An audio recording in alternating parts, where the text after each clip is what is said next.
I've got another friend who's completely white. He has zero Asian blood, and his name's Dan Tong. As in, like, Tong, like... Tong. Yeah, I knew a dude who, again, zero Asian blood whatsoever, and he was Andrew Tang. T-A-N-G. So... Well, maybe Tong, maybe his family invented, the tongs. Mm. And they only invented the one tong, though, the first part. Yeah, just the single one. The precursor to tongs. Awesome. And then it wasn't very successful. With Tang, like, his family might have invented the thin metal piece that comes off the end of a sword that the handle wraps around. So, Is that called a tang, is it? It's called a tang, yeah. Well, I learned something new today. That's really interesting. That's the most accomplished I've felt all day, learning that fact. There you go. There you go.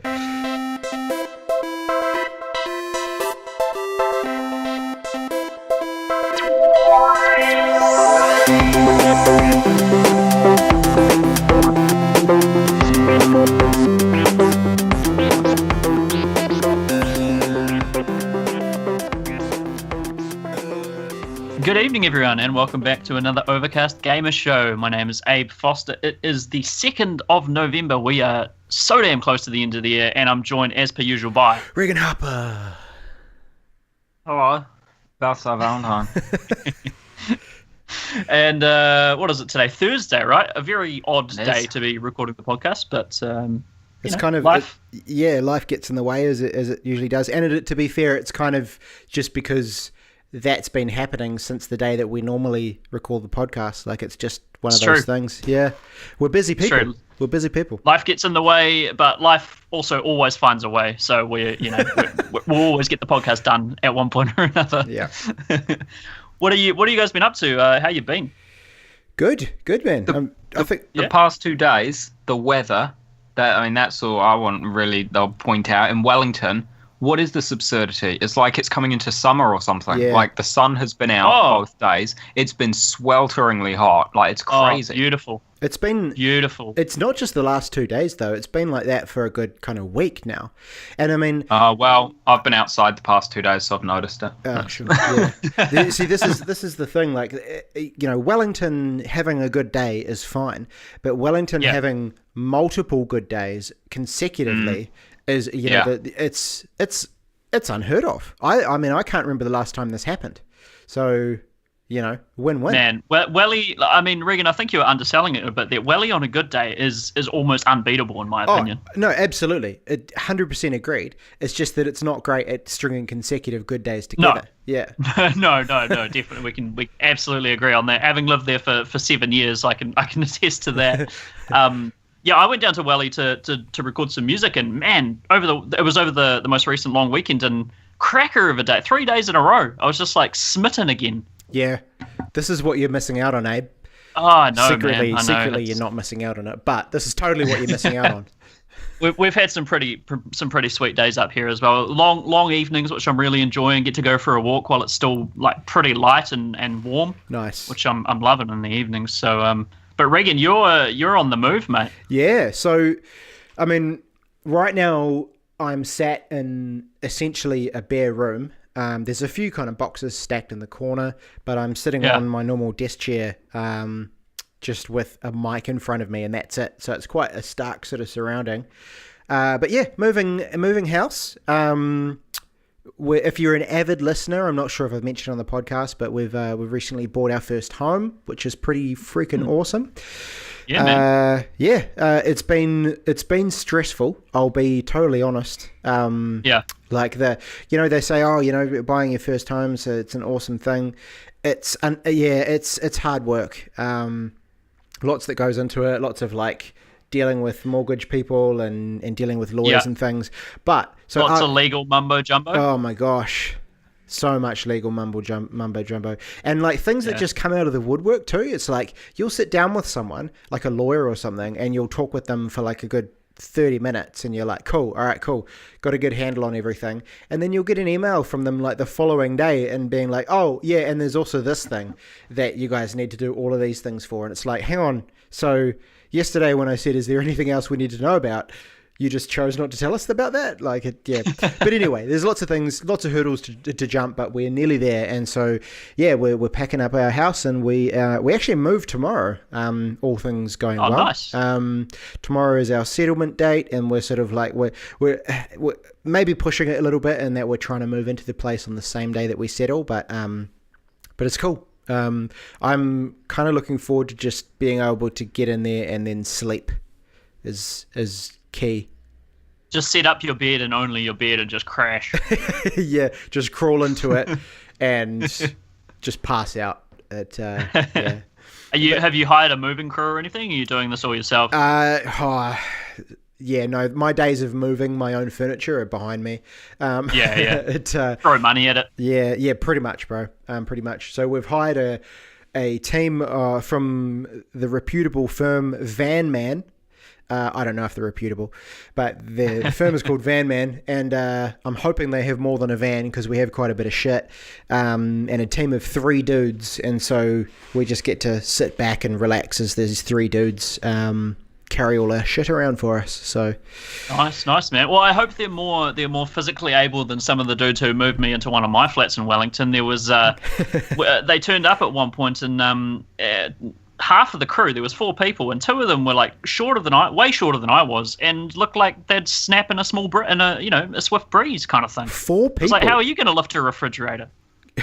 And they struggled. They really struggled. Yeah. It's just like, this is insane. Especially in Wellington, where typically like most flats and things in Wellington are up like 300 flights of stairs. And, it absolutely was. Yeah, they had to go down it was in winter too, so they were like balls slippery. Oh, man. And I was just like, bloody hell, I'm going to have to help these guys or they're going to kill themselves. Like, what am I paying for here? That's great. Like, assisted suicide is insane. The last time we moved, we got a crew from like, I don't know, from Upper Hutt or something like that. They were the cheapest ones we could find, but they were legends. Like it was basically like this 2 massive Samoan cats, and then 1 tiny little like elderly white guy. And essentially, brilliant. Yeah, essentially that's a sitcom in the making. It was great. The elderly guy like picked up all the little boxes and things, and the two burly chaps just smashed it. Like I had gone through and I had labeled the boxes that were particularly heavy with like very heavy, just so that they could do it. And these guys were just like, something that I would have to sort of really struggle to pick up, and these guys were just like picking them up in one hand, and like, oh man, it was a sight to behold. But yeah, it was definitely their crew was definitely like rife for sitcomming. That's for sure. That's a great team, man. The banter between those 3 would be unbelievable. Yeah, either that or the elderly guy would just give them shit all the time. Yeah, I was going to say there might be some casual racism thrown around. You never quite know. But yeah, that sounds good, man. So you'll be all sorted by the next podcast kind of thing. You'll be in your new home. Yeah, sure will be. Nice. Which is pretty exciting. So she's all happening. Yeah. Very good. What's been happening with you cats? Balthazar, anything there? Nah. All right. Well, I'll take the reins then. As I had mentioned many times in the past, I was waiting for my system seller for the Switch to come along. It has now been released, which is Super Mario Odyssey, which we'll get to in a bit. But I picked myself up a Switch, and absolutely loving it. Adore this console. It is so good. I thought you guys were, wanking off a bit about it when you got yours, and it was sort of in the honeymoon phase. Yeah. I thought you might be overselling it a wee bit. No, you totally weren't. This is such a cool machine. Yeah. It is such a cool machine. It's somehow everything I've always wanted. It's, that I didn't know I wanted a full console AAA experience in handheld format, but now that I have it, I can't ever see myself doing anything else. Do you think because here's what's happened for me with my Switch is that I really love that portability and just having it in my hands, and it feels good and looks good, all that kind of thing. And now when I play PlayStation, I'm just like, oh, you dirty piece of shit. Like I feel like, I don't think I'll be, because PlayStation still has a ton of exclusives that I'm interested in. But the idea, to be fair, I do play my Switch predominantly docked, just because it looks so good. Yeah. Like Mario, especially Mario, and I played a little bit of Zelda, but it looks so damn good. But just taking it to work and playing it on my lunch breaks, and I took it with me to the pizza shop the other night, and when we got some pizza, I was just playing it while I was waiting for my pizza. I was like, this is just the future right here. Right. This is amazing. Yeah. It's you don't. I think that's the thing for me is that you know, like when I was playing Zelda, there were good chunks of time where I would have it docked because like you say, it looks really really nice on a big screen. And then you get up in the morning, you're getting ready for work, and then you just like there was a moment where I was like, hang on, just one gosh darn minute, I can just take this thing with me. Yeah. And it's just the best. It's a mindset that is constantly surprising me. It's like a revelation that I'm having over and over and over again. Everywhere I go, I'm like, I can take my Switch. Like everywhere. Just anywhere I go, I'm like, shit, why not? And I just bring it with me. It's great. Yeah. How are you finding the battery life? That hasn't been too much of an issue. I have noticed that at about 3 to 4 hours it probably lasts playing a AAA, like a big Mario or Zelda kind of thing, I would say. Yep. One of those two. But because I play it docked so much, it's just always charging, so I don't really have that issue that much. Yeah. One thing I did notice is when I was playing it docked and using the Joy-Cons off the console kind of thing as you would do when it's docked, one of them ran out of batteries. One of the controllers ran out of batteries. Right. So I was like, oh, okay, that's a little bit of a pain because there's no charging thing that I don't have like a charging station or anything like that I can use. So I sort of had to wait for it to recharge, or chuck it into portable mode to keep playing. Yeah. But that was a tiny quibble, and that was after a good 3 to 4 hours of Mario. So it wasn't a huge deal. Yeah, it's a small price to pay for 3 or 4 hours of quality game. Pure bliss. Yeah, nice. Yeah. No, so absolutely loving that console. It's I just have it. I'm looking at it, and I'm looking at it in adoration right now. Completely in love with it. Yeah, nice one. Cool. It doesn't go away either. It's not, I mean, you mentioned before, you assumed it was like the honeymoon phase when Reagan and I were talking it up when we first got ours. But I still feel the same way about mine now, like 6 months later as I did when I first got it. Like, I do not touch other consoles. Like I told you guys when we did the GT Sports stream, I had to spend 20 minutes updating my PlayStation because I hadn't turned it on in like a year.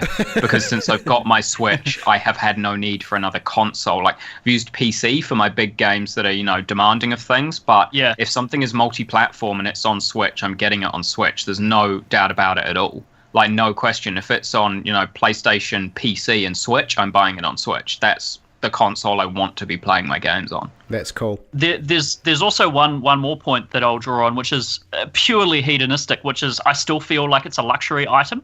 So when you bring it out in public, people are like, oh, what's that? Like, people looking at it over your shoulder, they're like, what the hell is that thing? Looking at it and looking the quality of the game you're playing and just being like, what is this thing? Yeah. I'm like, oh yeah. That's right. On the bleeding edge of video games. Suckers. Yeah, total bragging rights because I work at a games company as well. So I think there's like 2 or 3 people there who have Switches. Is that all? Really? So, yeah, it's surprising, eh? It's everyone seems to like Nintendo, but only a few of us seem to have Switches. Yeah, but, interesting. I can't think of a person I wouldn't recommend this to who's a gamer. It's just so good. I think I would probably, because Nintendo hits that nice niche of games that don't take themselves too seriously. Even if it was a non-gamer coming to me saying, "Hey, I want to get a console. What should I get?" I'd struggle to recommend a PlayStation over a Switch at this stage. If the only thing would be kind of the back catalogue of games. Yeah, that's a good point. And sort of what experiences they were after. If they're after like really narrative driven, heavy themes and things like that, still probably go PlayStation. But if they're after just some casual fun, like games as the general public knows them to be, just like mindless fun. Nintendo all the way, totally. Yeah, nice man. I'm stoked to hear that you're so stoked with it. Like, I'm pretty sure like Balthazar and I were still like spouting about how good the Switch was, like just a couple podcasts ago. So it's cool. It's a total Switch echo chamber up in the OCG show. I'll also just mention briefly how I got it. So I went on one of those dodgy Facebook buying groups. Oh yeah, nice. North Shore buy and sell, and I found a gentleman who looked, relatively like he wasn't going to shank me in a parking lot. Nice. And it was about $450, I think, for the Switch and Zelda, physical Zelda. And I met him literally 2-minute drive away from my house at the BP, and we did the deal in the parking lot, and all was well. Cool. $450, man. Yeah, that's great. Yeah. Pretty much brand new condition. Didn't have a screen protector. I've got one now, and came with physical copy of Zelda. So I was chuffed with that. Yeah, good job. And I think it's always kind of nice to have a little story to tell. When you go to that, when you go to that servo, you'll think this is where it all began. Absolutely, yeah. I parked up and we did the dodgy, and on the CCTV footage, man, it must look shady as hell. Yeah. I just had this massive wad of 20s because I just went to an ATM and got out, $500. Yeah. It's just this huge wad of 20s, and he just handed me this like inconspicuous looking package. Yeah. That's awesome. It was really good. But yeah, speaking of the Switch, I mean, I might as well start off with what I've been playing, which is all I've been playing because it's amazing, is Super Mario Odyssey. So have either of you guys spent any time with this game yet? No. I have, yeah. You have? I have not. You have not? Okay, well, I mean, Super Mario Odyssey is, I'll just come out and say it, it's my game of the year, and I cannot see anything beating this at this point. There's still a few games to come. Finally, Snake Pass has been knocked off its pedestal. Snake Pass has been surpassed. Yeah, absolutely. It's, from the start of this game, I was just like, how did they know? Because everyone is wearing top hats. There's a level built entirely around hats and animals, and I was like, this is everything I've ever wanted in a video game. They're like, it's so whimsical and the stakes are so low and there's frogs wearing top hats. I'm like, what the fuck? How did you guys know? How did you get into my brain? Like, this is all I ever wanted. And so yeah, Oh, go ahead, man. I was just going to say, so aside from like those kind of things, like, because I mean, it looks like just a Mario game where you run around. Like, what is it that makes it so special? It's just brimming with creativity, Reagan. The hat mechanic, which you would have seen by now, the sort of possession mechanic. Not only is it incredibly troubling and causes you to think existentially about these things, it's also amazing. Like it provides so much variety to the game. You can possess, I think it's like 50 different things in the full game, and they all come with their own mechanics. They all come with, they have a valid reason of being there. And it brings so much to the game. The hat is not only you can possess things, but you can also jump off the hat, and the hat talks to you, and it brings so much to Mario. I never played 64 too much. I played it a wee bit back in the day, and I remember liking it. But this is like next level of creativity, I feel, and it's like Rare and Nintendo back together. But Rare's not involved in this at all, obviously. Yeah. But it's like old school Rare and Nintendo got back together and made the spiritual successor to Donkey Kong / Conker's Bad Fur Day. Awesome. It's so much fun, and I've finished it now. So I finished. Oh, I should say I finished the story kind of thing. Yep. Which I think is about 12 kingdoms, and kingdoms are your sort of small worlds or your levels. Yep. And there is, I believe, 800 power moons, which are the main collectibles. They're sort of like the power cells from Jak and Daxter or the stars from Mario 64.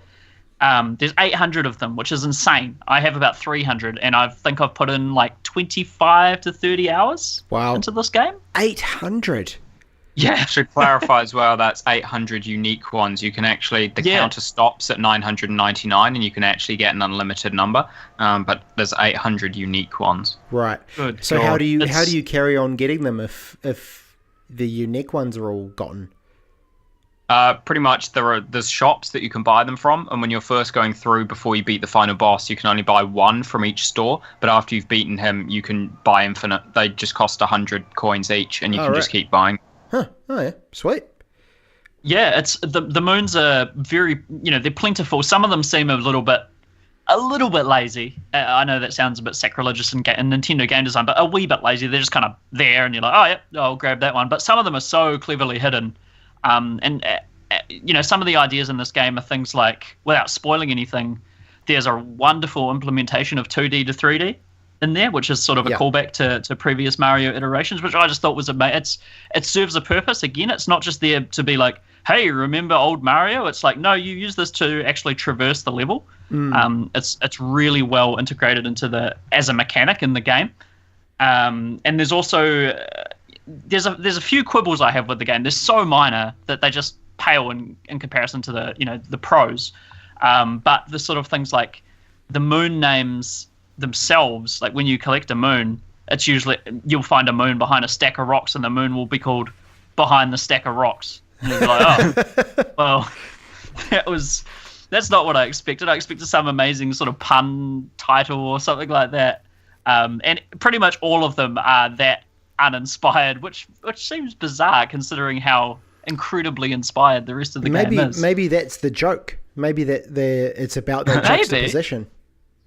I think my favorite one is that the first power moon you're supposed to get is inside like a rock or something that breaks open when a chain chomp jumps into it.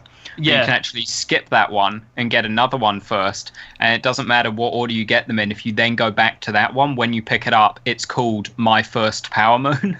Oh, is that right? So you cannot get it first, and the title of that power moon is still My First Power Moon. Oh man, that's brutal. It seems like they must have given that task to the interns or something, eh? It's like, oh shit, what do we call this? There's a placeholder name in there at the moment. Let's just use that. Yeah. It's very, very strange considering the game is joyous and brimming with creativity. But there's a few more odd things.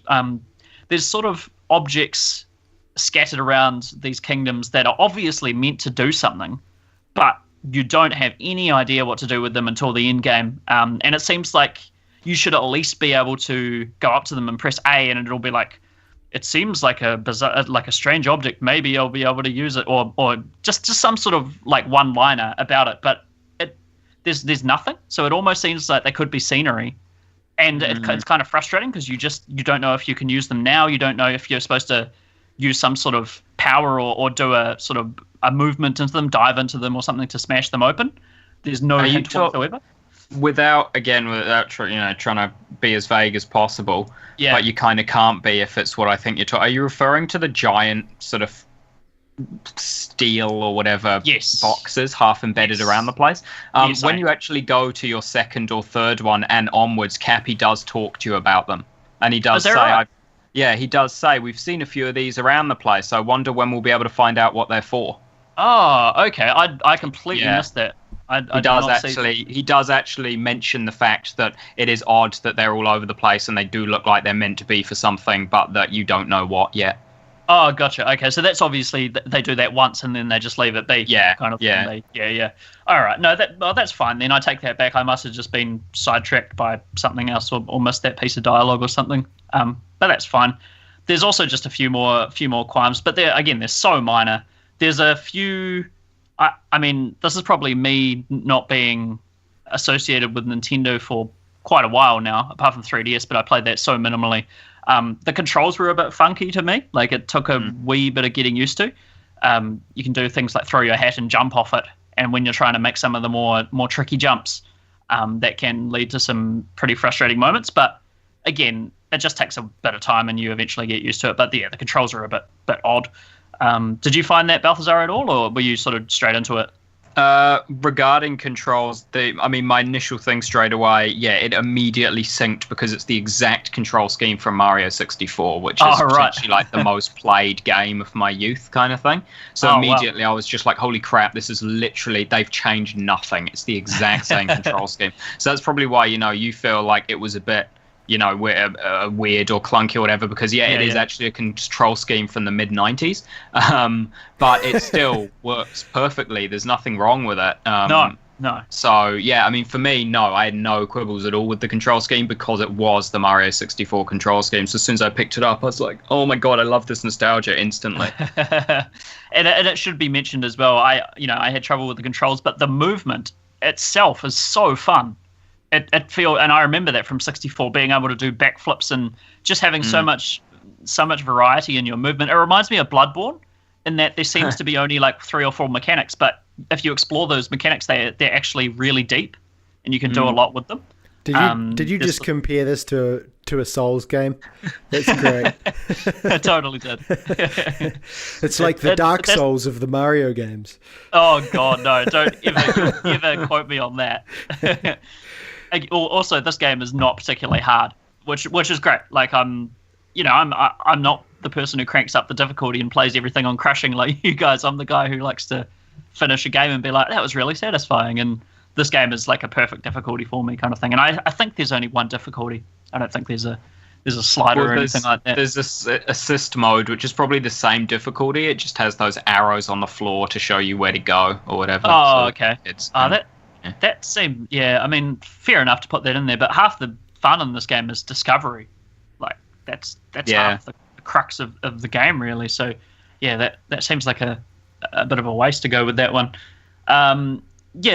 The only other quibbles I have are, I thought a couple of the kingdoms were a little bit like not that great. One is just snow. Like, I mean, that's not a spoiler. There was always going to be snow in the game somewhere.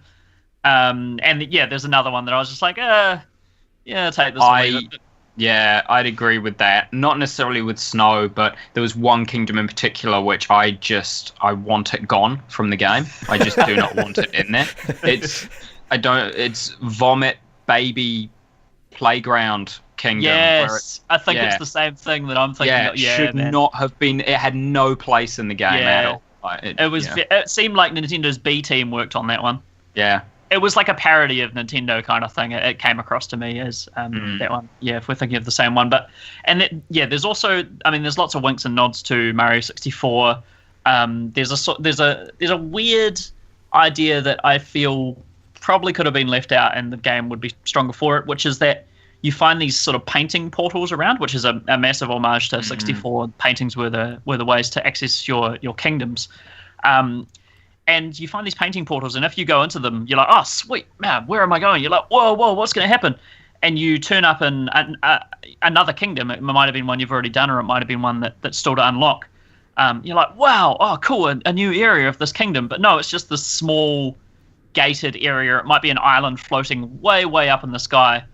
And that's it. There's a moon there, and you collect it, and then you just go back through the painting and go back to your other world. It seems like a really odd idea.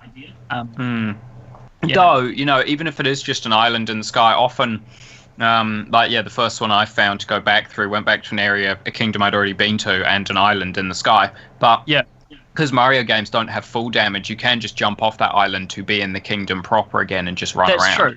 Yeah, absolutely. But it seems funny to put them there where when you're obviously come from one kingdom, you're not really going to want to go back to or go forward. Like, maybe it's just me being OCD, but I tried to clean up every single kingdom before I move on to the next one, or clean it up as best I could, in terms of collecting all the moons and all the purple currency, which is also another really cool thing in the game.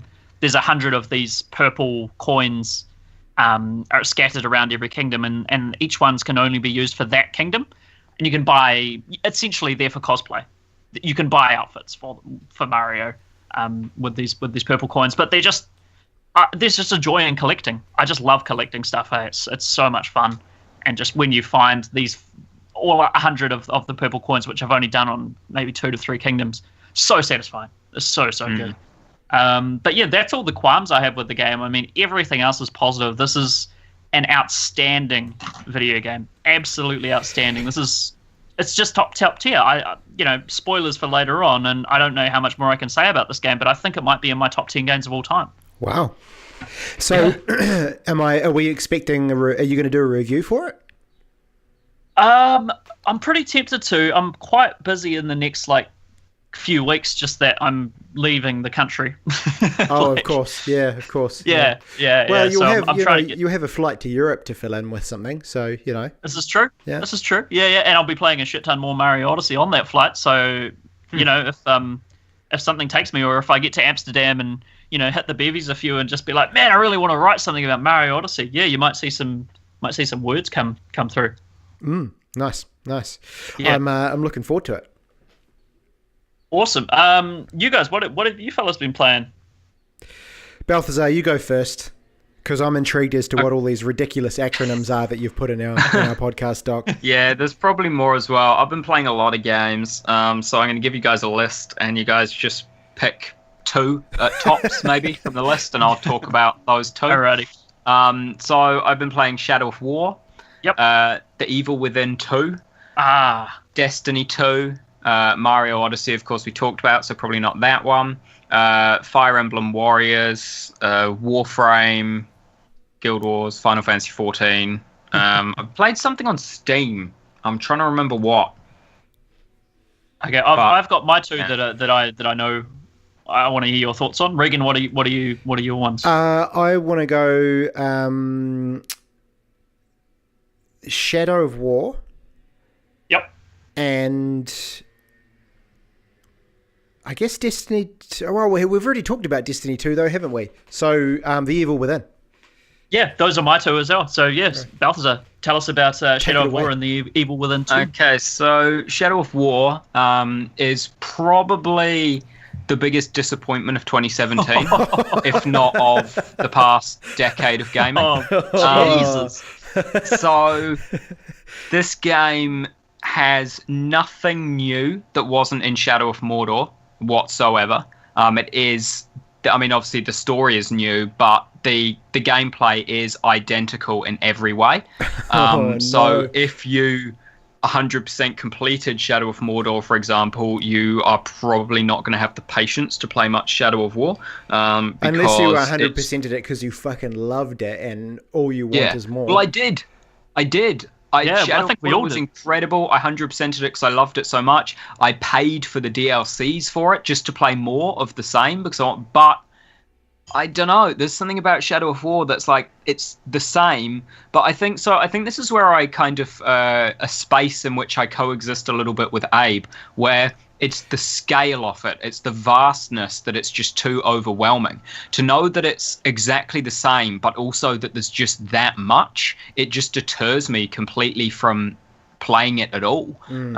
Which I think kind of is similar, Abe, to you saying in the past, you with sort of big open world, getting that open world fatigue comes from just the vastness of the whole thing and the commitment to it all. And it's like, I'm fine with that usually, but if you combine that with a gameplay that's identical to something else, then it's like it really just compounds the fact that there's too much to do almost. I thought they'd fleshed out the systems and like added more to all the systems and all that kind of stuff. So the Nemesis system is a lot cooler than it was in the first one, which is what it's got going for it. I mean, shortly after starting, I put it on the hardest difficulty from the get-go because that's what I do. And probably about 2 hours in, I got my first death to just a random orc, not a captain or anything, just some dude who jumped out when I was fighting like 10 other dudes and just shanked me in the back.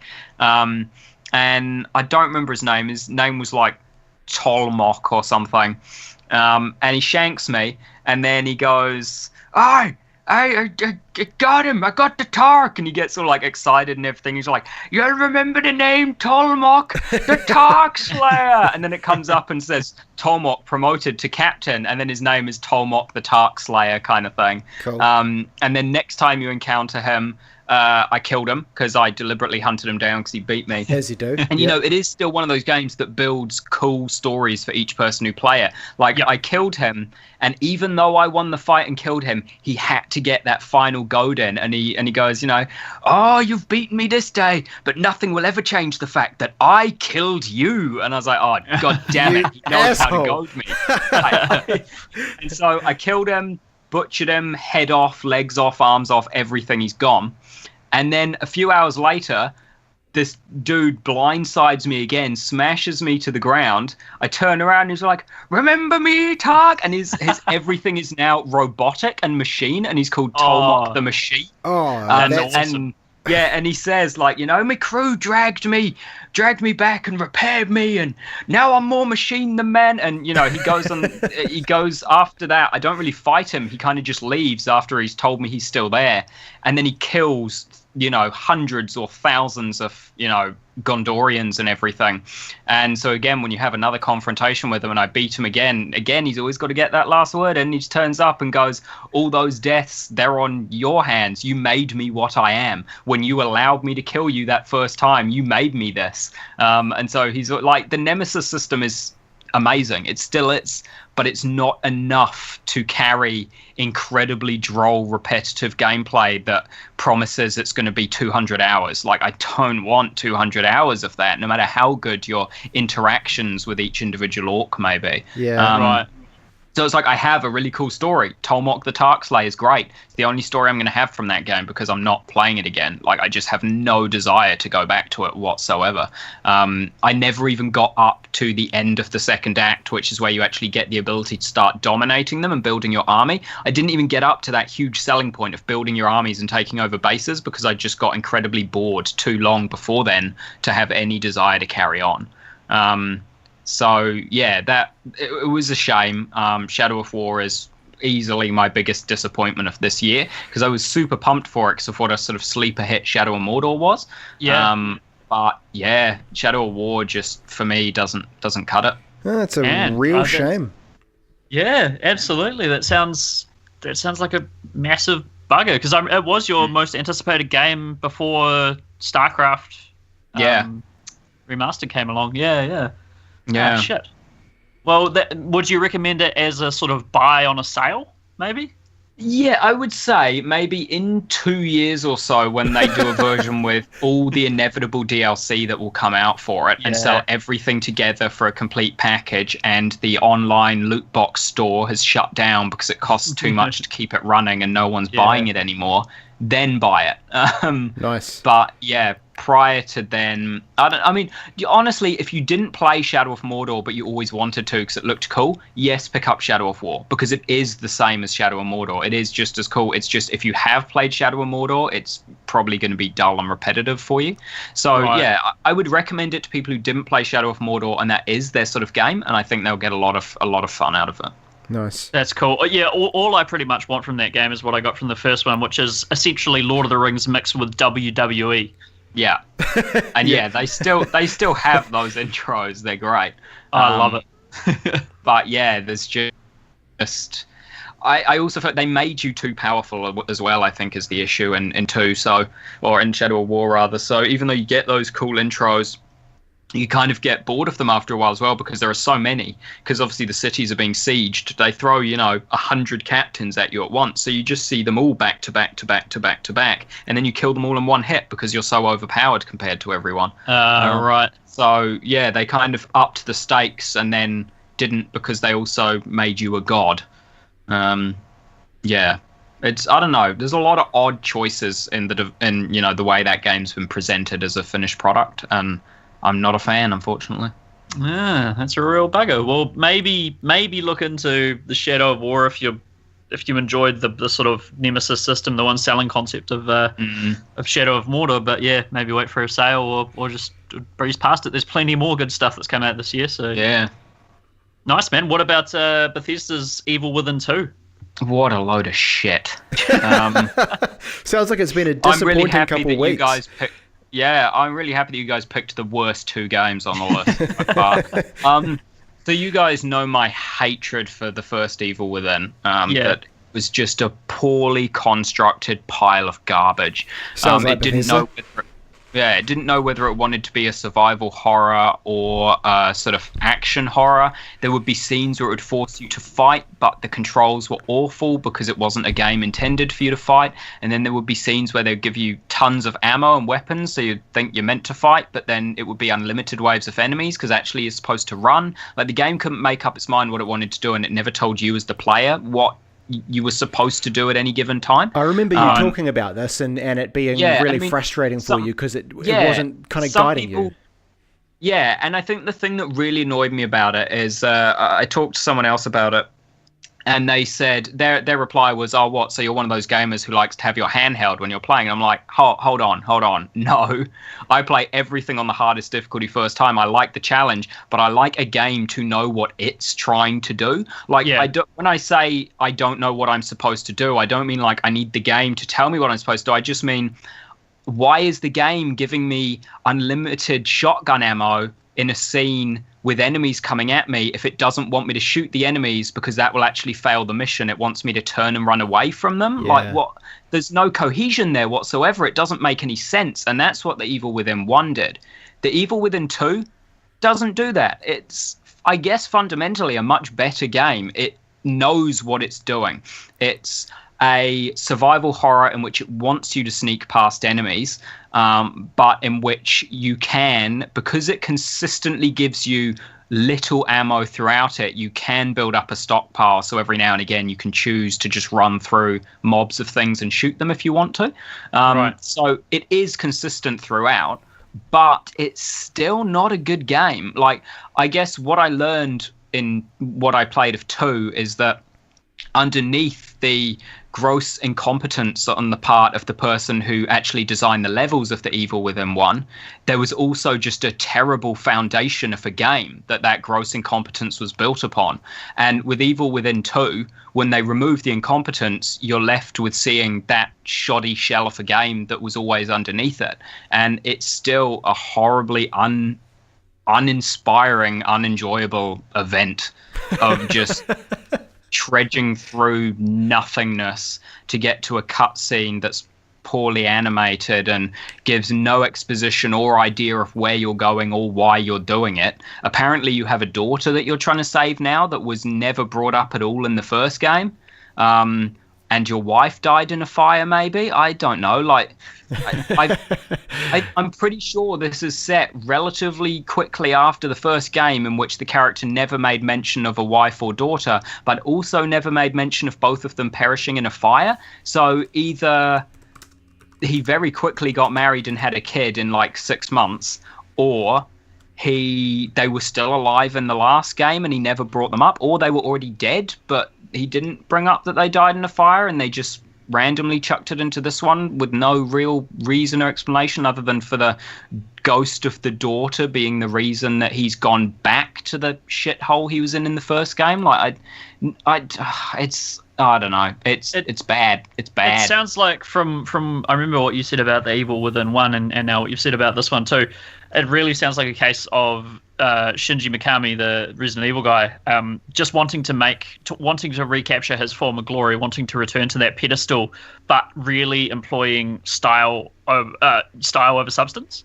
In this sort of instance, it really feels like the creature designs and stuff are apparently quite good. There's these weird like dog things that run at you. They get introduced quite early on. And you think they're like dogs, but then when they get closer, you realize they're people bent over, kind of with their arms snapped backwards as their back legs, and their head is like hanging down as the tail, and their arse is like open with teeth in it as the mouth. Like, it's really messed up. Yeah, that's pretty cool. That's and hilarious. there is cool enemy design in it for sure. Like, there's this giant freakish like abomination with a chainsaw arm that chases you a few times as well. Really cool creature design, and those are actually the best parts of the game. The I guess the set piece moments where you're not walking through exploring the level, you're not doing that stuff, you're just doing the running away scenes where it's almost like those classic Crash Bandicoot, you're running towards the screen with the thing chasing you from behind, and you've kind of got to jump over obstacles and slide under things with, precision timing, because you don't see them coming until they're right there because you're running towards the camera kind of thing. And those are the best parts of it. There's also parts where you have to sneak around while this teleporting photographer is trying to kill you. All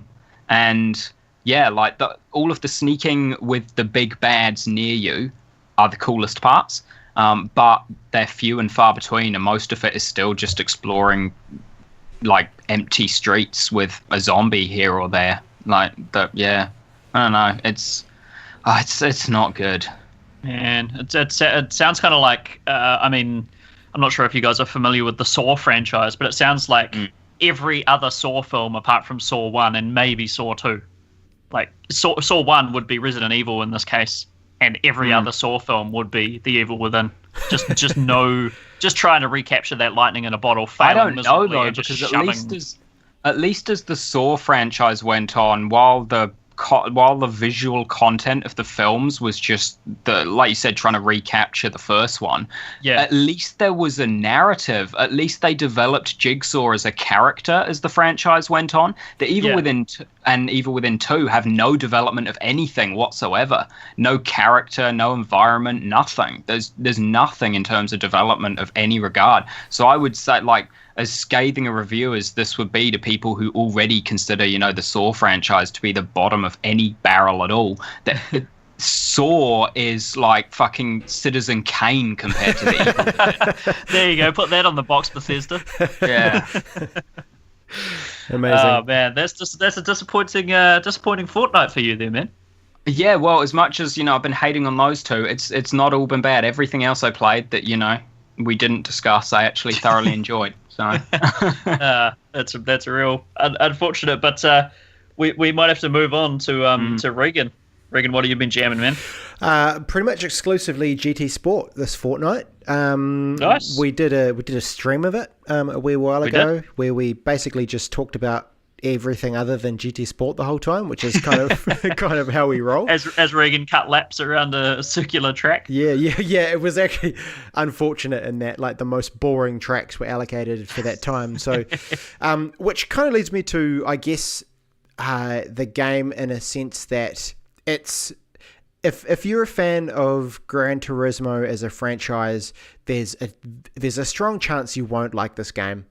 And that's never a good start. No, yeah. I mean, it's okay for what it is, but it feels like an experiment that kind of just hasn't quite hit the mark, in that there's not a whole lot going on with it. So I kind of mean that in the sense that, so firstly, the reason that people who have played previous Gran Turismos might not like this game is that there's no GT mode, which is, Gran Turismo mode, which in the previous installments is essentially kind of like the career mode. So you start GT mode, you get given 1,000 credits or whatever to go out and buy, the cheapest used car that you can find. And it's usually something shite like a Mazda Demio or a hating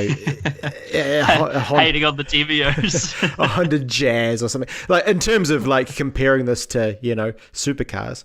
And then you go out and you start on the Sunday Cup. And you do a couple races there, and you work your way up. And there's lots of cool things about that mode, and that you slowly build up your money. You have to pass the licenses to get into certain events. You get to buy flasher and flasher cars. You win cars. You're slowly building your skill as a driver as you go through all of these modes. So there's a lot to love about that kind of format. And basically, GT Sport doesn't have that. It just does not have a GT mode at all.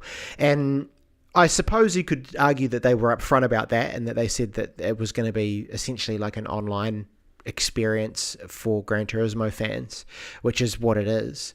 But I think it's still missing in some ways a bit of oomph in as far as kind of how much you can do online, because when you are playing online, it is actually really fun. And so how that sort of portion of it works is, there's like an online section, you go into it, and then you've kind of got a choice of, you've got dailies, so you can go in there and participate in daily races.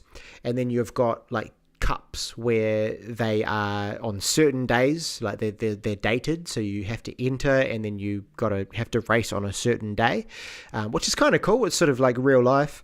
But then in the first mode, there's kind of a couple different tracks you can race, but that's kind of it.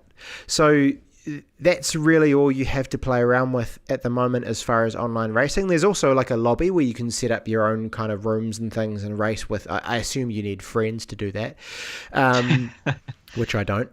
But so it's kind of like touted as this online experience, but when you get in there, it's a fairly limited and controlled experience, and that you can't kind of just dive in and join any race or that kind of thing. So it's right. Yeah, I don't know. It felt a little bit stunted to me. In saying Reagan, that, you described it interestingly as an experience, an online racing experience. Does it feel like this would have been better marketed, or better brought to fruition as a downloadable only game that was about $30 to $40? Potentially, yeah, but then, yeah, I don't know what their plans are with it. But if they had done that, yeah, then it would have made sense. But I think that the concern there would be that it would devalue the kind of name of Gran Turismo. People would be like, oh, Gran Turismo for $30. There's in saying all of that, I've kind of covered off the negative side of things. There is some positives. So it feels really good. So if you're into it for kind of the actual sort of racing sim side of things, it feels, in my mind, it feels really good to drive the cars, and they look beautiful and that kind of thing. There is kind of a single player mode, in that you do your licenses and you get the bronze, silver, gold and the licenses. There's also kind of circuit challenges where they'll teach you how to drive all the circuits, and then some just kind of like challenges where they just give you sort of like a thing that you have to achieve, and you can get silver, bronze. So you can kind of go through that, and if you like ticking off things like that and getting 100%, then that's quite satisfying. But to me, it's kind of what it feels like, if I were to sum it all up, is it feels like a platform that they could potentially build something really cool out of, but at the moment it's just a stark platform, and it needs a community, and it needs love, and it needs kind of expansion to really kind of get to a point where I would say, yeah, go out and buy it. At the moment, I would hold off. If I were you, I would hold off. If you're into racing sims, then carry on playing Dirt 4, or carry on playing Forza, because that's came out recently, or even like Assetto Corsa or something like that. Hang on for a while, and then I'm sure this might catch up, and it'll be kind of interesting actually to see sort of how the community goes with it. But so it's a great game, and I've been enjoying it, but it's very stunted, and I'm a little bit concerned that it might not kind of get to where it needs to be like sort of, I guess, considered in my mind up with the rest of the Gran Turismo franchise. Yeah. Right, top tier GT games. Yeah. It sounds like it just needs a bit more of the big C, content in that respect, Reagan. Yeah, I think so. Yeah, there's no. I think one of the initial complaints was that there just weren't enough tracks, and that's kind of fair enough as well. I think there's 15 tracks or something like that, which seems like a decent amount of tracks. Yeah, I mean, it would be if this was like a GT game that had come out 5 years ago, but I think that's the thing about it as well, is that GT used to be sort of that right on the ball. It was the racing sim that would come out and would always look the best, and it was the one that people would talk about and hype about. But they've had such a hiatus that Forza has caught up and surpassed them. Project Cars is apparently, I haven't played it, but apparently also right up there and really good. So it's kind of, I think they've sat on their laurels a little bit, Right. I can't remember what I was going to say now, so we'll have to move on. It doesn't help, I think, just on them falling behind thing, that Gran Turismo as a franchise is a PlayStation exclusive franchise. Yeah. I think that's also one of the reasons they've fallen so far behind. Like, I know I bag on PlayStation a lot at the moment, but to me, it's just another example of them dropping the ball compared to all other developers. Like you said that, Gran Turismo used to be the one that looked the best, or it doesn't anymore because PlayStation's so far behind everyone else in terms of their hardware. It doesn't run the best because they've always been notorious for having the most difficult hardware to actually develop for well, kind of thing.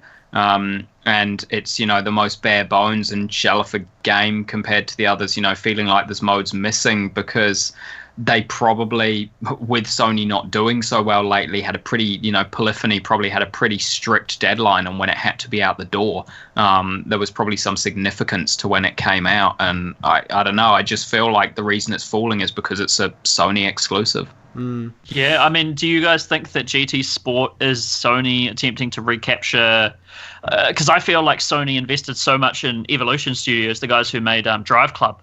And when that flopped hard, and boy did it flop, they were like, oh shit, and we have to scramble and let's go crawling back to Polyphony and get them to do another GT for us.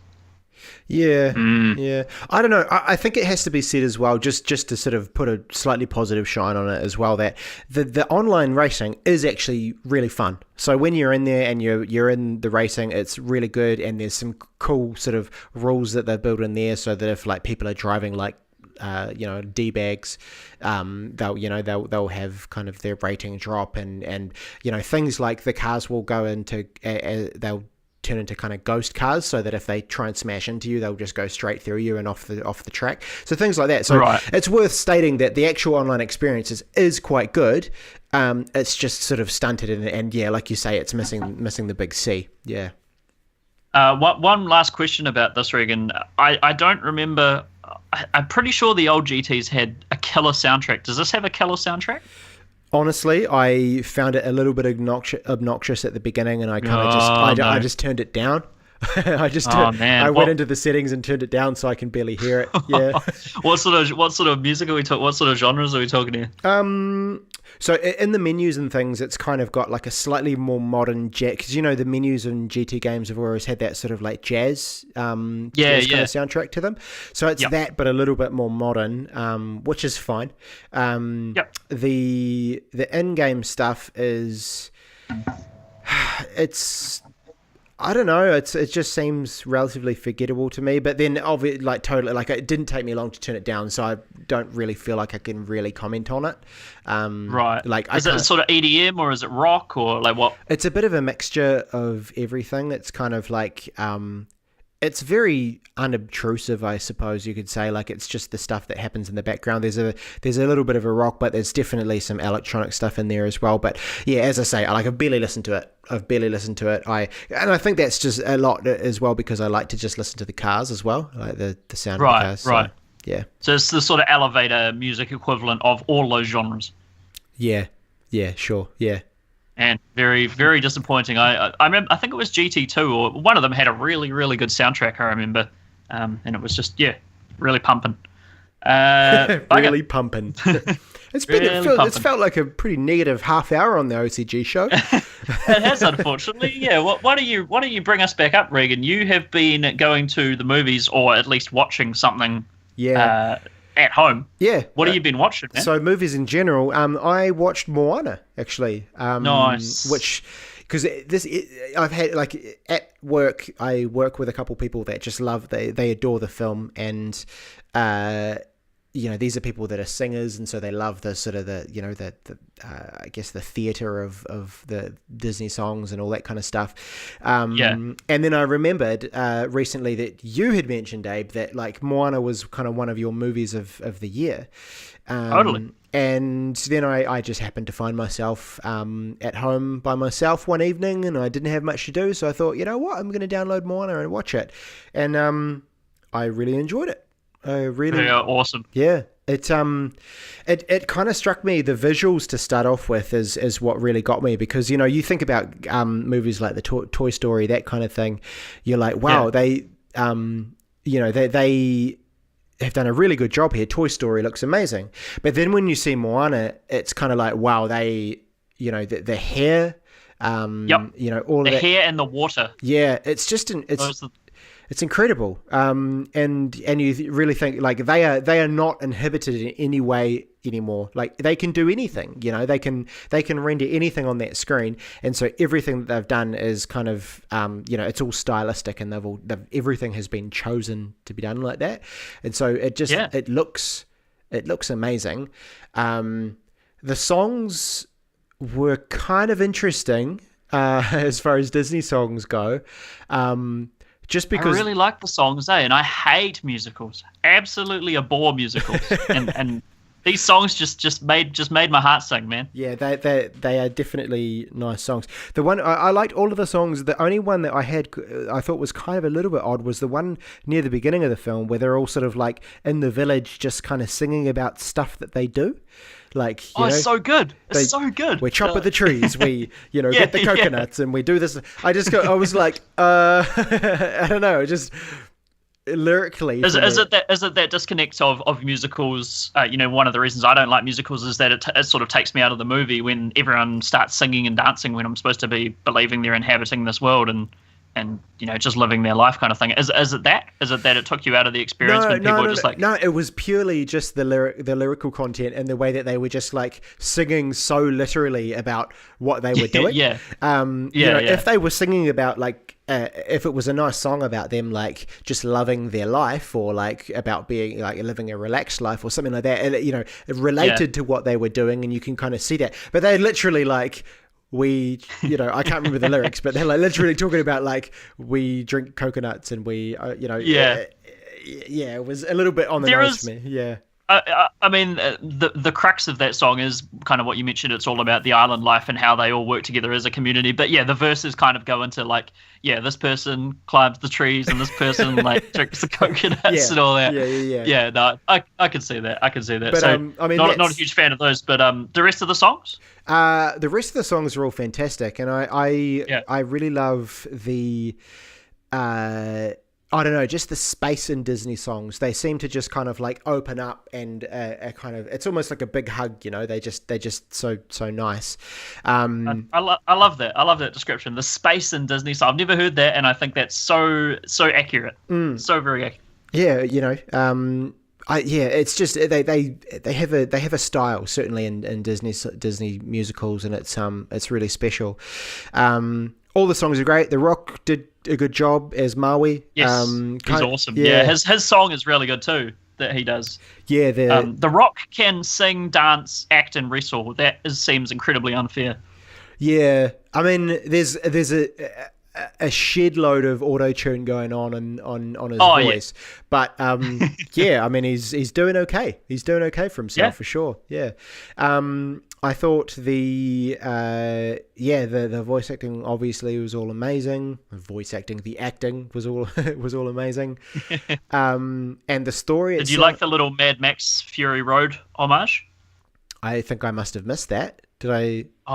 All the little crazy coconut creatures. Oh yeah, of course. Sort of like pirates on their big floating total Mad Max homage. I was like, this is great. It's that was really cool. It was quite kind of there and then over quite quickly, but obviously it's a children's film, so it was like just a little bit of conflict right in the middle of the film. But and I also enjoyed the massive sparkly turtle. Jermaine Clement. Yeah, Jermaine Clement, and the really just on the nose, very Flight of the Conchords type song that he sung was really good. I'm Shiny or something like that. I think yeah, which is cool. And the story itself was really nice. Pushing through adversity. It was an interesting one when I watched that because I'm not in any way, shape, or form Islander or Māori, but I kind of got a little bit emotional at the fact this was the first time that I really saw a solid depiction of their myths and legends and their history kind of thing on screen. I was like, wow, that's a really warm feeling I'm getting right now. Yeah, totally. You do sort of, as a New Zealander, I think you just kind of have a sense of attachment to it for sure. And I think they did it justice. I definitely think they did it justice. Absolutely. I watched some YouTube reactions of that when they screened it in Samoa. Oh, cool. And people were loving it. It's so nice to see these like Samoan ladies who are 40, 50. And just coming out of Moana and being like, oh, it was so amazing, like, and their accents and everything like that. I was just like, oh, that's so nice. Yeah. Like, they've never had anything like this before, in terms of their history or their myths and legends on screen, and there's finally something doing it justice. And Disney obviously did their homework and researched it and everything, and had a cultural advisor on board, and it wasn't just some cheap cash grab kind of thing. Yeah. But yeah, there you go. Moana was fantastic. So nip out and, well, you don't have to nip out and see it anymore. I'm sure you can find a legal online streaming service to watch it. Yeah, just you said legal, not illegal, right? Yes, legal. A legal, legal, a legal service. Yeah. Just needed to clarify that. Awesome, sweet, man. We'll probably have to move into some discussion now because there's quite a bit to go over. I mean, tons has happened in the last fortnight, to be honest. Super Mario Odyssey has just taken over my entire life.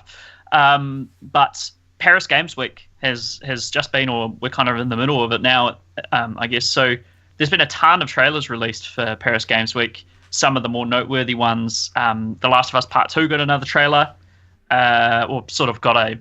I guess the first one was a trailer, right? Was that a teaser? What would you guys call that, the first one? Ooh. I think first one is...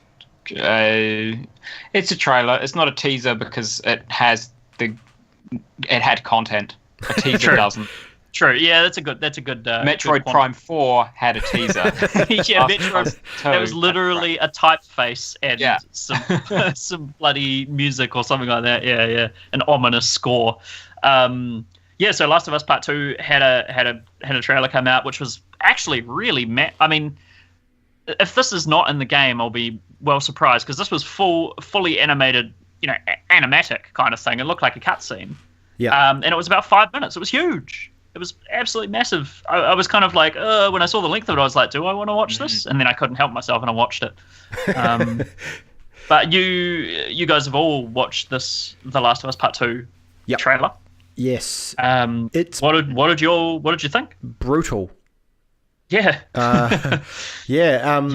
It was intense. And like I have this weird thing that when people are like physically endangered, or they sustain some kind of injury, if I'm watching it, like I kind of flinch and I get this really awful feeling in my gut.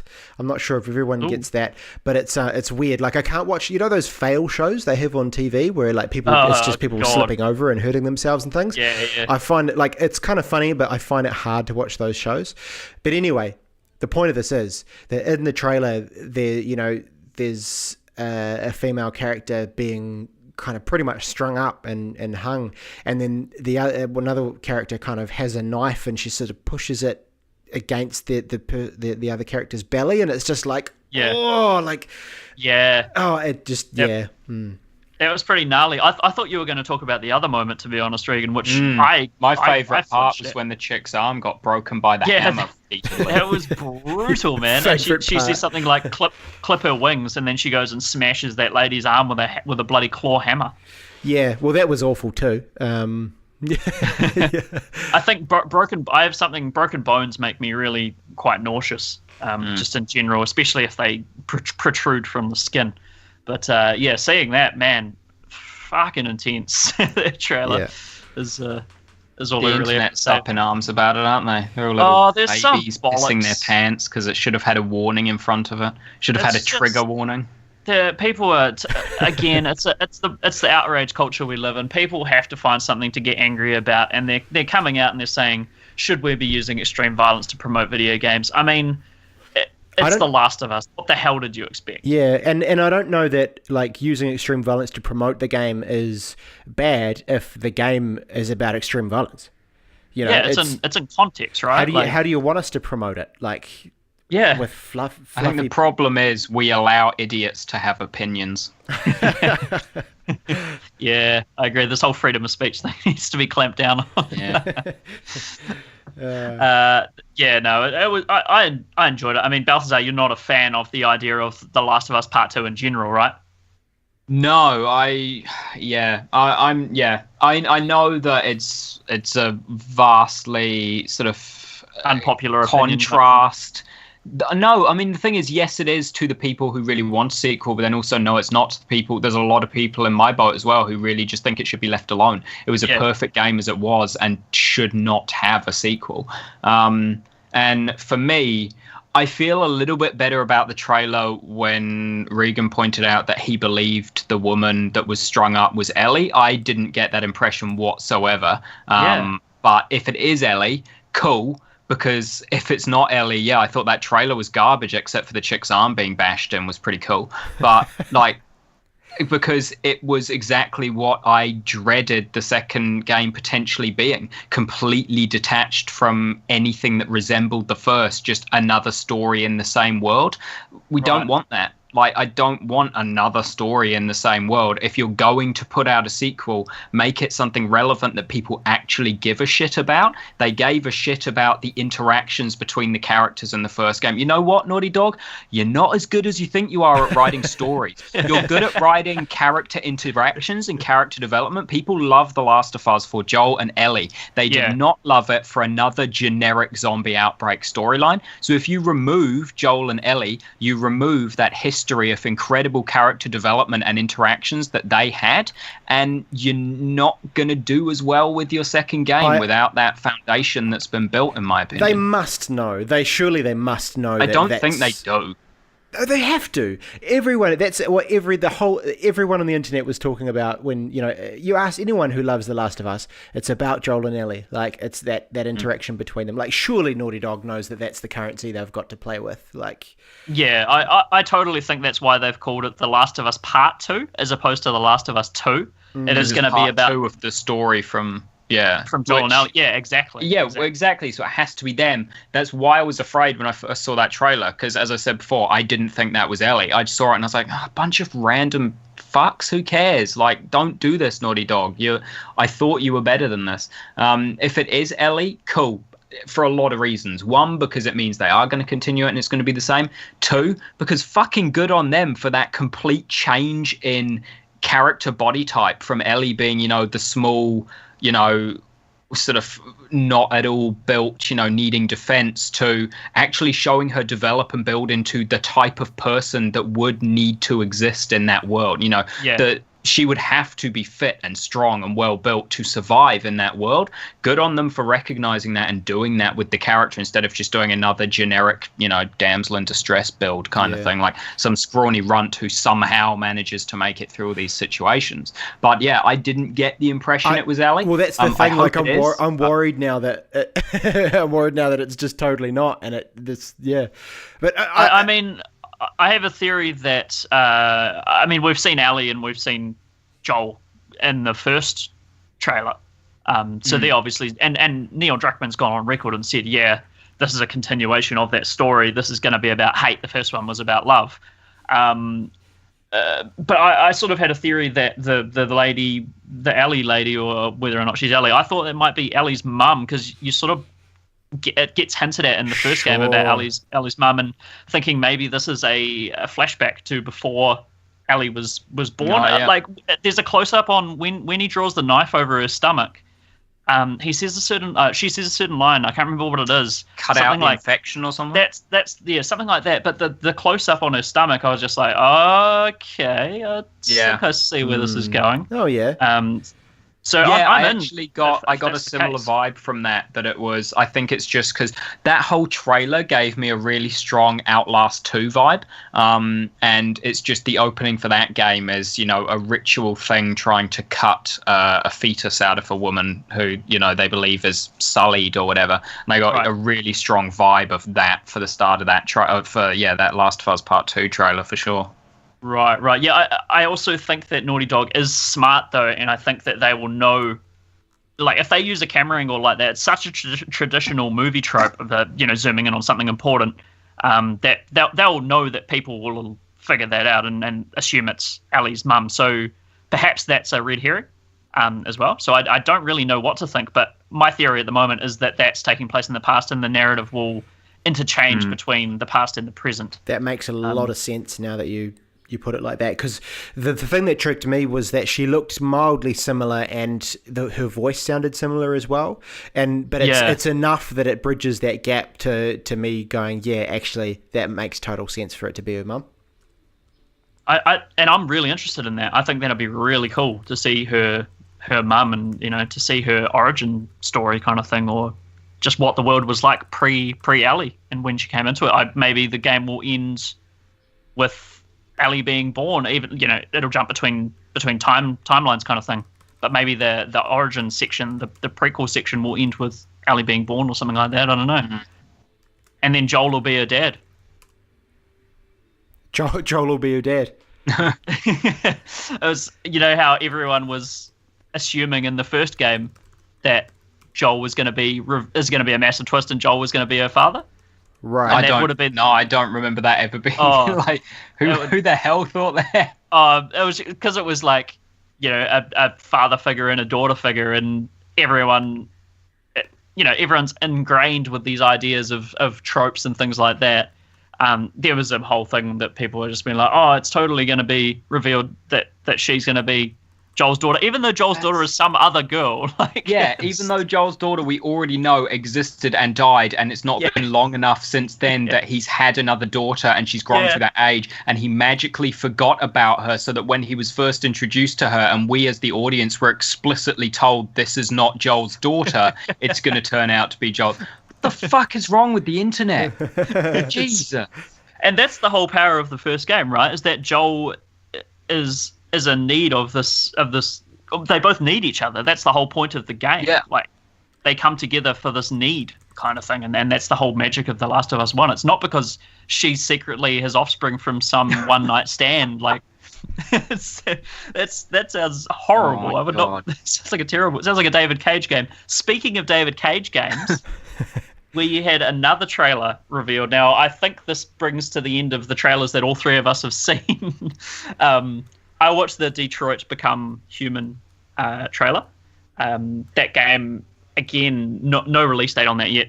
It said early 2018, so do with that what you will.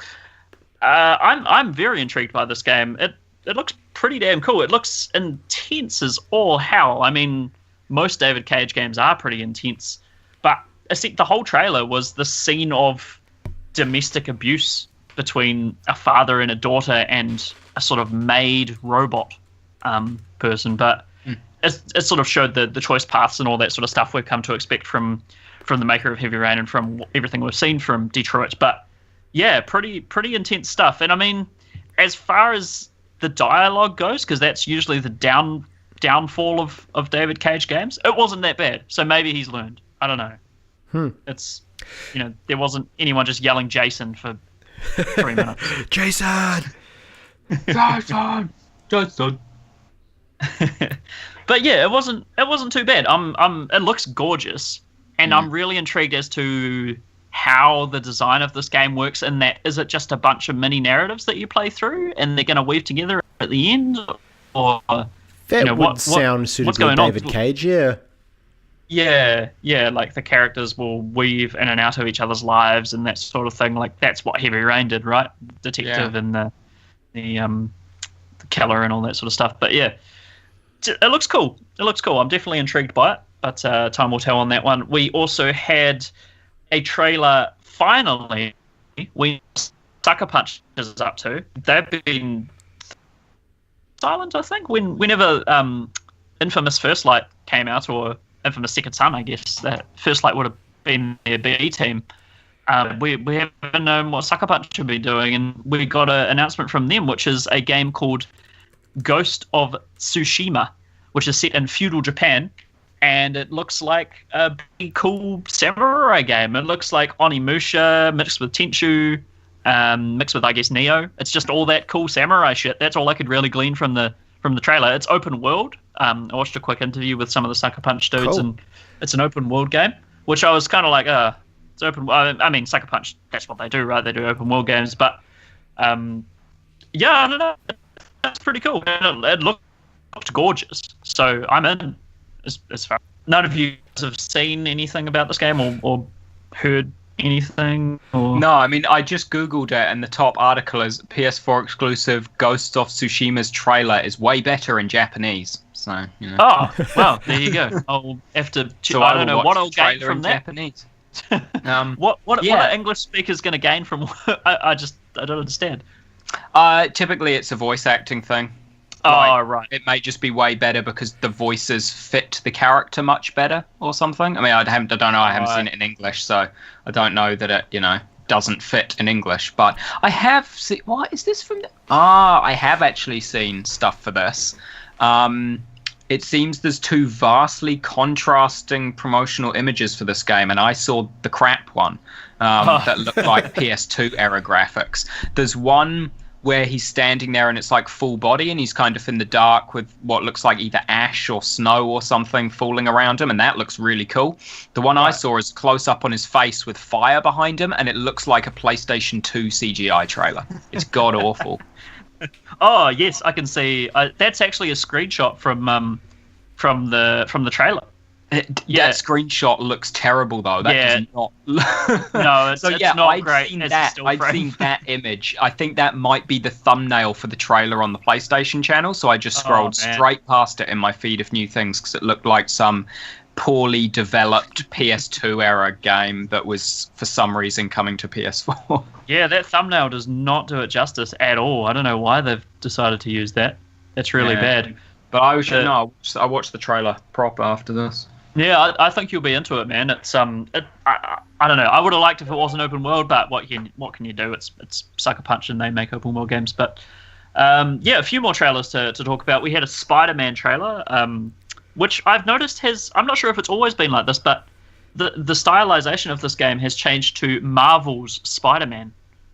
I think it was like that at E3, wasn't it? Oh, was it? Oh, okay. I must have missed that because I always thought it was Spider-Man and then Insomniac was sort of tacked on there, or it was never Insomniac Spider-Man, but Insomniac was always, closely related to it. Yeah, sort of thing. Maybe. Not sure. But I don't know. Something jolted in my brain when I watched the trailer and it came up and it said Marvel's Spider-Man. I was like, I don't remember ever calling it Marvel's Spider-Man. Yeah, I'm with you. I don't think it ever explicitly, I don't think the title of the game was Marvel's Spider-Man before. Yeah. Which brings up an interesting point because, I mean, Marvel have only recently got the rights back to Spider-Man, right? Sony had them exclusively for ages, doing nothing with them except pumping out trash. And then we had Spider-Man Homecoming, and that was actually a pretty good film. And so maybe Marvel has exclusive rights to Spider-Man now? I don't know what's going on, but or maybe it's just Insomniac being like, look, guys, we're doing the good Spider-Man, all right? Don't worry. It's not Sony's Spider-Man. It's Marvel's Spider-Man. Yeah. It's all marketing, Marvel just has no control over it. They're just like, okay, cool, go for it. We just want people into Spider-Man. Yeah, but the trailer was interesting. It focused a lot on Peter Parker as opposed to Spider-Man. Oh, cool. Which it looks kind of cool. It looks just like a teenage kind of romance type thing going on, or a teenage rom-com or whatever, punctuated with cool Spider-Man stuff. So I'm well down for that. I think that's great. If it captures the same tone as Spider-Man Homecoming, which I'm not sure if you guys have seen, I'll be happy because that was a good film. It was a good film. Yeah. But then we had a announcement for Guacamelee 2, which I was stoked with because I love Guacamelee. Balthazar, I think you played that as well, have you? Yeah, I played the first one. Yeah. Did you enjoy it? Yeah, I never finished it, but I did enjoy what it was, essentially a slightly easier, more stylized Metroidvania style game. Very much so. Yeah, totally a Metroidvania. And I think I enjoyed the announcement of this the most because I knew it's going to be perfect for Switch. Like, totally perfect for Switch. I'm looking forward to that. Reagan, do you have any history with Guacamelee? Have you played it? Or no history at all. No history at all? None whatsoever. Fair play, man. Fair play. We'll move on to the next trailer, which was Spelunky 2. Which, a game, again, I've played very minimal of. I kind of enjoyed it. There seems to be a lot to that game, and I didn't know it was that deep, but apparently it is. Like, there's way more to that game than I thought. I thought it was just sort of a procedurally generated cave delving game. Is that not what it is? I thought that's what it was. There's a lot more. Like, if you watch the No Clip, I think it is No Clip. The No Clip documentary on the making of Spelunky, and it has the interviews with the creator and stuff. There's actually a lot going on in that game. Like a ton of weird, deep stuff going on in that game. But yeah, Spelunky 2, which is coming out, which is cool. Another good one for Switch. A very strange game. I'm not sure how I felt about this next one, called Concrete Genie, which was sort of... It's a kid, and he uses his imagination to draw monsters and things on the walls. Sounds like wank. It's pretty wanky, I'm not gonna lie. Very, very wanky. And he's getting bullied, and he escapes to draws these weird murals. The murals kind of they're kind of fluorescent, like Infamous Second Son style neon power. Oh yeah, like that sort of thing. But when you draw the sort of mechanic is the novelty, I guess, is that these murals, you can draw. It seemed like you could draw anything. That's probably not true, but if you need to pass a certain part of the game, say you need to light something on fire, you could draw a monster that breathes fire, and then he will breathe fire from the painting into the actual game, and let you pass this section of the game. Oh, okay. So I don't know. I'm kind of in. It looks interesting to me. The art style's a bit weird. I'm not too sure. I'm looking at the trailer now. The character model is appalling, and his facial animations are ghastly. Is it Andromeda all over again? It's not Andromeda levels. No, it's not Andromeda level, but that's because there's not enough pretense of detail for it to be Andromeda level. Right. Like, it's very flat. It's gone for like the minimalist lines on the face. Sure. Yeah. And kind of those, it's not animated as such. There's kind of like, I guess there's expressions, and then there's no animation from one expression to the other. It's just that jerky, like the expression just immediately changes to a different one kind of thing. Right. It's also an exceptionally low bar that Andromeda has set, so to look worse than that would be pretty bad, even for an indie game. The walk cycles, though. Nah, next. Done You're talking out. about this one.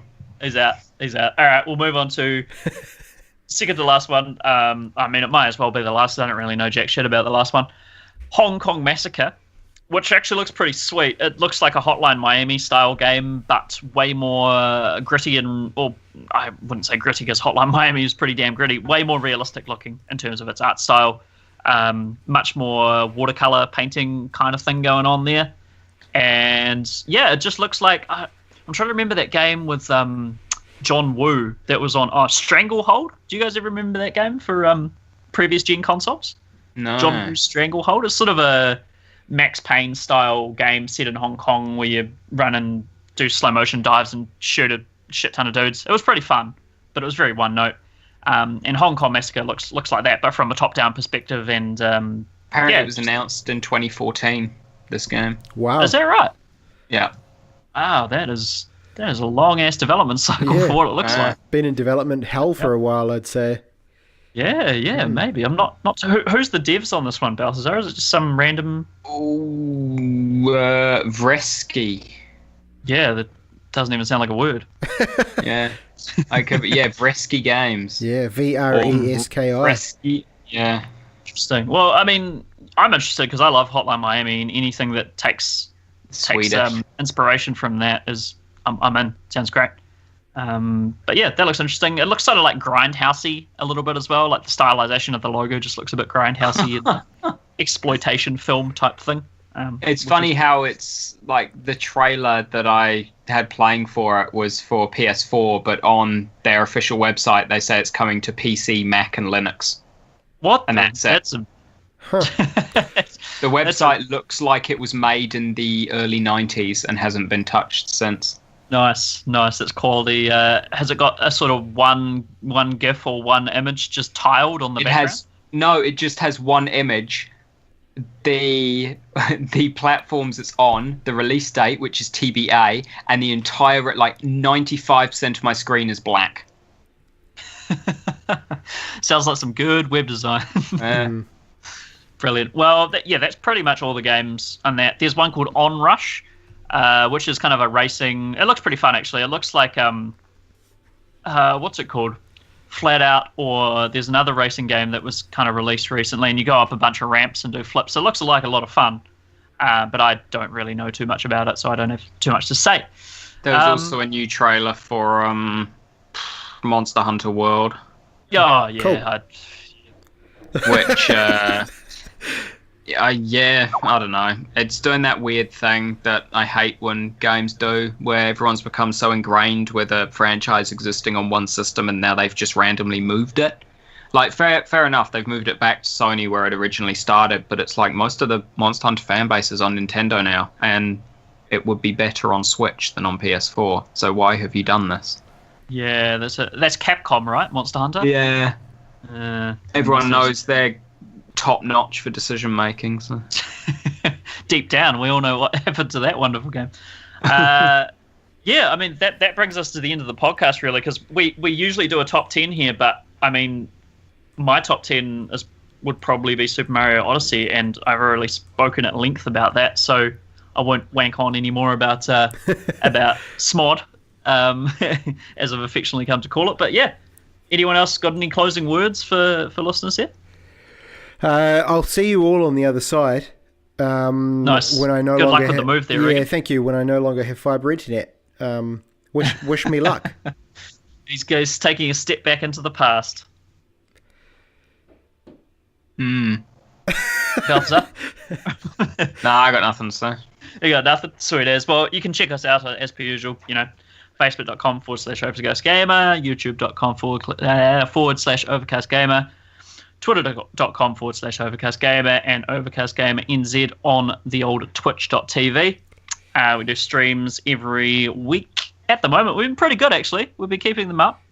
We did GT Except Sport this last week, time. Because tonight should have been the stream. Tonight should have been the stream, and it's the podcast instead. So, I'm sure everyone can deal with that. But yeah, thank you again for tuning in, and we will be back in a fortnight, I believe. Let me just double check this, because I am soon to be sans employment, happily. Absconding. Yeah. Yeah, I think we should be sweet. I might be back in the land of the olds and have some pretty shoddy internet, but I'll try and do my best to jump. We'll be back in 12 to 14 days with a Game of the Year show. Very true. Yeah, we do have the game. Yeah, you should probably mention that. I think we'll have Mike jumping in for that one, I believe, coming aboard to help us with the Game of the Year show, because there's just so much to talk about with that. There's insane amount of contenders this year. It's usually and the amount of games that came out in October alone, like September, October, that we haven't even been able to play, that I know he has played, like Wolfenstein 2. I know he's finished, stuff like that. So. I'm dying to hear about Wolfenstein 2. I'm dying to play that damn game, but I just want to give all my time to SMOD at the moment as well. Like it's just ridiculous. But yeah, tune in very soon for the Game of the Year show, and in the meantime, take it easy out there, guys. Ciao. Bye.